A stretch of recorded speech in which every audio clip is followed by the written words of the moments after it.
मैं डॉक्टर दीपक शर्मा कार्यक्रम आपकी किस्मत में दर्शकों का स्वागत करता हूं। कार्यक्रम आपकी किस्मत और यूट्यूब चैनल के माध्यम से दर्शकों को ज्योतिष शास्त्र, वास्तु शास्त्र और ग्रह नक्षत्रों से संबंधित विभिन्न पहलुओं की जानकारी हम समय समय पर आप सभी को प्रदान करते आए हैं। आज हम दर्शकों को एक महत्वपूर्ण विषय के संदर्भ में जानकारी प्रदान करेंगे। ज्यादातर लोगों का यह प्रश्न होता है कि यदि हम व्यापार करें तो हमें किस क्षेत्र से संबंधित व्यापार करना चाहिए। ज्योतिष शास्त्र का यह एक महत्वपूर्ण विषय है। यदि व्यापार की शुरुआत की जाए तो व्यापार ऐसा हो जिस व्यापार से आपको निरंतर लाभ की प्राप्ति होती जाए। व्यापार के चयन के लिए जन्म पत्रिका महत्वपूर्ण होती है और व्यापार आरंभ करने के पहले आपको अपनी जन्म पत्रिका का अवलोकन कर लेना उचित होता है, क्योंकि जो व्यापार आपके जन्म पत्रिका के हिसाब से फलदायी नहीं है, उस व्यापार में यदि हम निवेश करते हैं तो शायद हमें नुकसान होता है। वहीं कुछ व्यापार ऐसे होते हैं जो कि आपकी जन्म पत्रिका के ग्रह नक्षत्रों के आधार पर फलदायी साबित हो सकते हैं। आज हम दर्शकों को इसी विषय पर जानकारी देने वाले हैं। सर्वप्रथम आप अपने जन्म पत्रिका का अवलोकन कीजिए। जन्म पत्रिका का अवलोकन करते समय नवग्रहों की स्थिति के आधार पर आप ये देखिए कि आपके जन्म पत्रिका में सर्वाधिक बलवान कौन सा ग्रह है। दर्शकों को मैं ये भी बतलाना चाहूंगा कि नवग्रहों में कुछ ग्रहों की स्थिति अनुकूल होती है, कुछ ग्रह सामान्य होते हैं और कुछ ग्रह प्रतिकूल स्थिति में जन्म पत्रिका में विद्यमान होते हैं।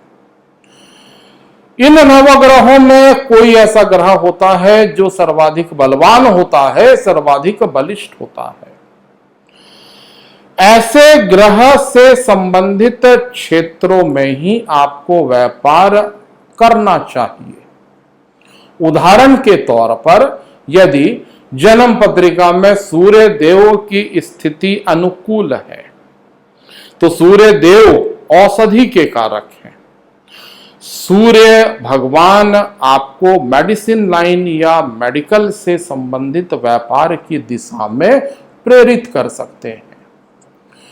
सूर्यदेव वनस्पतियों के भी कारक ग्रह माने गए हैं, यानी कृषि कार्य और कृषि उत्पादों से संबंधित क्षेत्रों में आपको लाभ हो सकता है।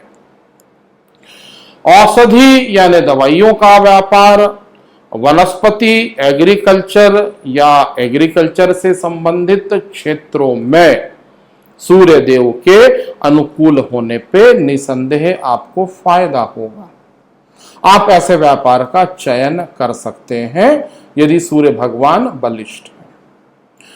चंद्रमा की बात की जाए, यदि जन्म पत्रिका में चंद्रदेव अनुकूल है और चंद्रमा बलवान है, जैसे कर्क राशि में चंद्रदेव है या मान लीजिए चंद्रदेव वृषभ राशि में है, केंद्र स्थान पर विराजमान है, तो द्रव्य पदार्थों का व्यापार, दुग्ध पदार्थों का व्यापार या द्रव्य पदार्थों से संबंधित किसी भी क्षेत्र में आपको सफलता प्राप्त हो सकती है।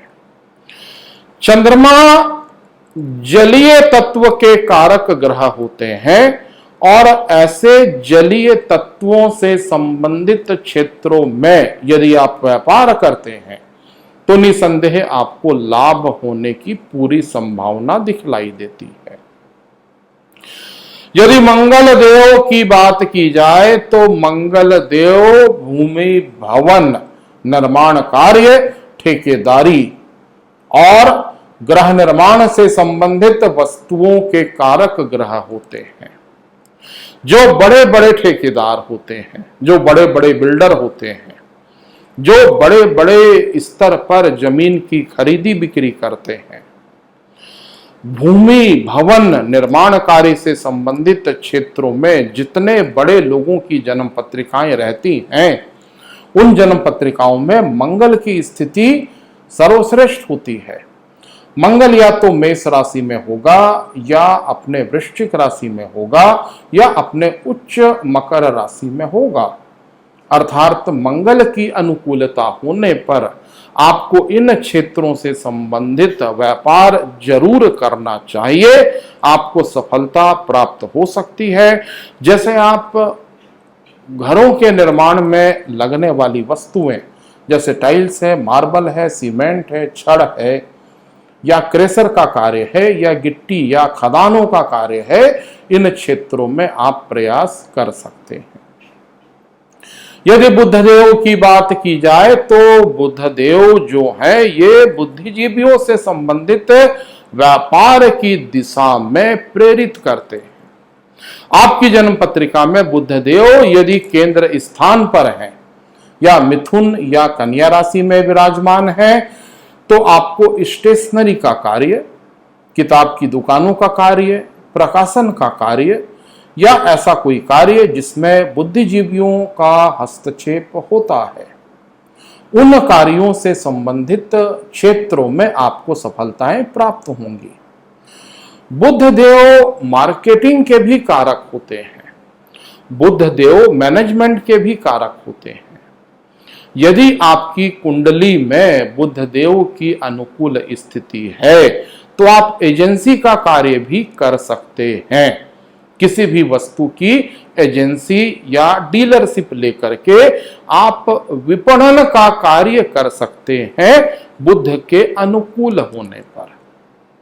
यदि जन्म पत्रिका में देवगुरु बृहस्पति की अच्छी स्थिति होती है तो खाद्य पदार्थों का कारोबार, जैसे राइस मिल, पोहा मिल, या किसी भी खाद्य पदार्थ से संबंधित कोई व्यापार, इसमें रेस्टोरेंट का कारोबार या आपके खाने पीने की वस्तुओं का व्यापार, इन व्यापार के लिए देवगुरु बृहस्पति आपकी मदद कर सकते हैं। यदि आप अनाज की खरीदी बिक्री भी करना चाहें तो आपको बृहस्पति की कृपा प्राप्त होगी, तो ऐसे व्यापारों की दिशा में आपको जाना चाहिए। खाद्य पदार्थों से संबंधित व्यापार या शिक्षा से संबंधित व्यापार, शिक्षा से संबंधित कार्य, जैसे स्कूल है, कोचिंग है, या ट्रेनिंग सेंटर है, या आपके जीवन से संबंधित कोई भी ऐसा कार्य जहां पे पढ़े लिखे लोगों की भूमिका होती है, या खाद्य पदार्थों का जहां पे उपयोग होता है, उन क्षेत्रों में बृहस्पति के अनुकूल होने पर आप ऐसे क्षेत्रों का चयन कर सकते हैं। यदि शुक्रदेव आपकी जन्म पत्रिका में अच्छी स्थिति में है तो आपको फिल्म उद्योग का व्यापार फल सकता है, आपको टेलीविजन या टेलीविजन चैनल से संबंधित क्षेत्रों में लाभ हो सकता है। शुक्रदेव ग्लैमर के कारक ग्रह हैं, मनोरंजन के कारक ग्रह हैं, और शुक्रदेव की कृपा से आप वस्त्रों का कारोबार भी कर सकते हैं। कपड़ों का कारोबार या रेडीमेड गारमेंट्स का कारोबार, या जहां पे फैशन है, जहां पे आधुनिकता है, जहां पे लोगों का आकर्षण है, उन आकर्षक वस्तुओं के कारोबार को आप कर सकते हैं यदि शुक्रदेव की स्थिति आपकी जन्म पत्रिका में अच्छी है। शनिदेव के व्यापार की चर्चा की जाए तो लोह अथवा लोह पदार्थों से संबंधित व्यापार, वाहन या गाड़ियों से संबंधित व्यापार, ऑटोमोबाइल से संबंधित व्यापार, मशीनरीज का व्यापार, ऑयल यानी तेलीय पदार्थों का व्यापार, ये व्यापार शनि देव के अच्छा होने पर आप कर सकते हैं। जैसे कोयले का व्यापार, ज्यादातर कोयले के जो व्यापारी होते हैं उन व्यापारियों की जन्म पत्रिका में शनिदेव अच्छी स्थिति में रहते हैं। मशीनरीज या जो भी मशीन से संबंधित क्षेत्र हैं उन क्षेत्रों में आपको सफलता प्राप्त हो सकती है यदि शनिदेव आपकी कुंडली में बलवान स्थिति में हैं। राहु और केतु से संबंधित कार्यों को व्यापार के श्रेणी में हम नहीं मानते हैं, क्योंकि ये दोनों छाया ग्रह किसी भी क्षेत्र विशेष का प्रतिनिधित्व नहीं करते हैं।